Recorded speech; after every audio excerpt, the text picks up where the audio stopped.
अस्सलाम वालेकुम दोस्तों, उम्मीद करता हूँ आप सब खैरियत से होंगे, ठीक ठाक होंगे और सब जो है अपनी एप्लीकेशन की भाग दौड़ में लगे होंगे। सब ने एप्लीकेशन फ़िल कर रही हैं, बट बहुत सारे लोगों के सवालात हैं जो कि मैंने अपने पास लिखे हुए हैं, जो कि यूजुअली कम व पेश जो एक दूसरे की सेम होते हैं। तो आज जो ये वीडियो इसके बारे में है कि हम सवालात को कैसे मतलब जो सवालात आपके आ रहे होते हैं उनके जो है मैंने नॉर्मली जल्दी जवाब देने, ताकि वीडियो बहुत ज़्यादा लंबी ना हो।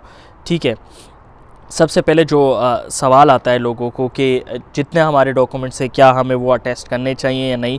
तो बेसिकली अगर आपके पास ओरिजिनल आपके डॉक्यूमेंट्स हैं, उन पे कोई ना कोई साइन ज़रूर होगा, तो उसका मतलब वो अटेस्टेड ही होते हैं। तो आपको कोई अटेस्ट करवाने की ज़रूरत नहीं होती। हमारे यूएस में बेसिकली किसी भी डॉक्यूमेंट पे कोई साइन होता है तो वो अटेस्टेड ही होता है। फॉर सपोज़ मेरी ट्रांसक्रिप्ट है, उस पर मेरे वीसी या किसी दूसरे उसके साइन होंगे तो उसको अटेस्टेड कहा जाता है। ठीक है, मतलब कौन से नॉन एकेडमिक सर्टिफिकेट्स जो है मुझे एप्लीकेशन में ऐड करने चाहिए, कौन से नहीं। तो बेसिकली ये आपको डिसाइड करना है कि कौन से सर्टिफिकेट आपको लगता है बहुत ज़्यादा इंपॉर्टेंट है, कौन से सर्टिफिकेट लेस इंपॉर्टेंट है। तो पहले इंपॉर्टेंट वाले अपलोड करें, लेस इंपॉर्टेंट को आप बाद में रख सकते हैं। तो इस चीज़ का आपने ख़ुद ख्याल रखना है, या आपको कोई नहीं बताएगा कि आपके सर्टिफिकेट कौन से इंपॉर्टेंट हैं कौन से नहीं।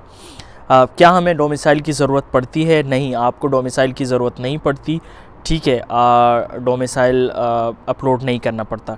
ठीक है, उसके बाद जो है अक्सर एप्लीकेशन में ये होता है कि आधा पार्ट जो है मार्क कंप्लीट आता है, आधा नहीं। तो आपने जो है ख़ुद उस पूरे एप्लीकेशन को सर्च करना है कि कहाँ एप्लीकेशन मेरी कम हो रही है, कहाँ मतलब मैंने फ़िल नहीं की हुई है। उसके बाद जो सवाल सर्टिफिकेट के रिलेटेड ही है कि हाउ मैनी सर्टिफिकेट्स मैंने अपलोड करने चाहिए या कितने हम अपलोड कर सकते हैं। तो ये डिपेंड करता है। अगर आपके पास स्पेस मतलब सर्टिफिकेट्स बहुत ज़्यादा हैं तो आप जो हैं उनको जो है एक पीडीएफ फाइल के 4-4 करके अपलोड करें। अगर कम है तो एक पीडीएफ फाइल अलग अलग पोर्शन में अपलोड करें।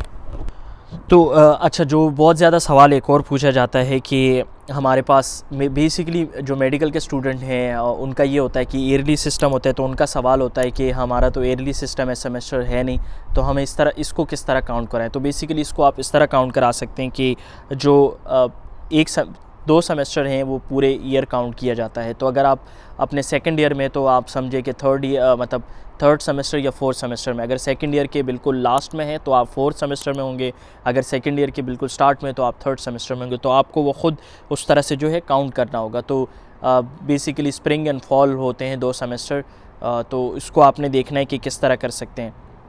उसके बाद बहुत ज़्यादा सवाल होता है मेडिकल के बच्चों का कि मैं मेडिकल में हूँ, क्या मैं एलिजिबल हूँ। तो मैंने एक पूरी वीडियो बनाई थी कि आप किसी भी कोर्स से हों, आप एलिजिबल हैं अनटिल बस आप किसी यूनिवर्सिटी में मतलब ऑनलाइन नहीं पढ़ रहे हो, फिज़िकली आप पढ़ाई कर रहे हो। ठीक है, इस चीज़ को आपने देखना है। अब इसके बाद जो है कि कौन एलिजिबल है यू ग्रेड के लिए। तो यू ग्रेड के लिए सब एलिजिबल हैं अगर वो अपनी बैचलर जो है 4 ईयर की उनकी डिग्री हो, मतलब 4 ईयर की डिग्री होना बहुत ज़रूरी है। सम टाइम ये भी होता है किसी ने बैचलर्स जो है मतलब बीकॉम किया होता है और वो मास्टर्स में उन्होंने एडमिशन लिया होता है। तो बीकॉम के 2 इयर्स वो आपके जो है 4 सेमेस्टर हो जाते हैं। फिर उसके बाद आप 5th सेमेस्टर में अगर हैं तो देन आप अप्लाई करें, आपके पास चांस बहुत ज़्यादा होता है। ठीक है, तो ये सारी चीज़ें काउंट होती हैं। और बहुत सारे बच्चों का सवाल ये है कि हम ट्रांसक्रिप्ट को जो है अपनी फ़ोटोकॉपी अपलोड कर सकते हैं या नहीं। अब अगर आपको ओरिजिनल मिलती है वेल एंड गुड, नहीं मिलती तो आप अपनी फ़ोटोकॉपी भी अपने एजुकेशन डिपार्टमेंट से जो है अटेस्ट करवा के, मतलब साइन और स्टैम्प करवा के कि वो लगे कि ये ओरिजिनल है, उसको आप अपलोड कर सकते हैं। उसके बाद एक और सवाल जो बहुत ज़्यादा पूछा जाता है वो ये कि पासपोर्ट की ज़रूरत पड़ती है या नहीं। अगर आपके पास पासपोर्ट है तो वही बात है, प्लस पॉइंट है, आपको ये परेशानी नहीं होगी कि आपकी सिलेक्शन होती है तो आप पासपोर्ट के लाइन में लेके घूमते रहेंगे। तो ये ज़रूरी है कि पासपोर्ट पहले से ही बनवा लें। आपको नहीं पता कि कब आपका चांस लगता है ट्रैवल करने का, तो पासपोर्ट बनवा लें, बहुत अच्छा रहेगा। तो ये सारी चीज़ें जो हैं, ये छोटे छोटे मोटे मोटे सवालात जो हैं लोग हमसे पूछते हैं, और बस ये चीज़ें होती हैं। और एक और सवाल जो है ये ज़्यादा पूछा जाता है कि किस एरिया को बहुत ज़्यादा फोकस किया जाता है, मतलब पाकिस्तान के किस एरिया से आपको होना ज़रूरी है। तो ये कोई डिपेंड नहीं करता, बट प्लस पॉइंट उन लोगों के साथ है जो गांव देहात के एरियाज से होते हैं, उनके लिए एक प्लस पॉइंट होता है, थोड़ा सा एज होता है, ख़वातीन के लिए एज होता है। तो ये सारी चीज़ें आपकी काउंट होती है। तो बस ये एक छोटी सी वीडियो थी आप सबके लिए। मुलाकात करते हैं इंशाल्लाह हम अगली वीडियो में। कोई भी सवाल हो आप मुझे इस वीडियो के नीचे पूछ सकते हैं, और इसी तरह मुझे सपोर्ट करते रहें, मुझे मोटिवेट करते रहें, ताकि मैं और ज़्यादा से ज़्यादा कंटेंट आप सबके लिए बना सकूं। तो थैंक यू सो मच। मिलते हैं इंशाल्लाह, दुआओं में याद रखिएगा। अल्लाह हाफ़िज़।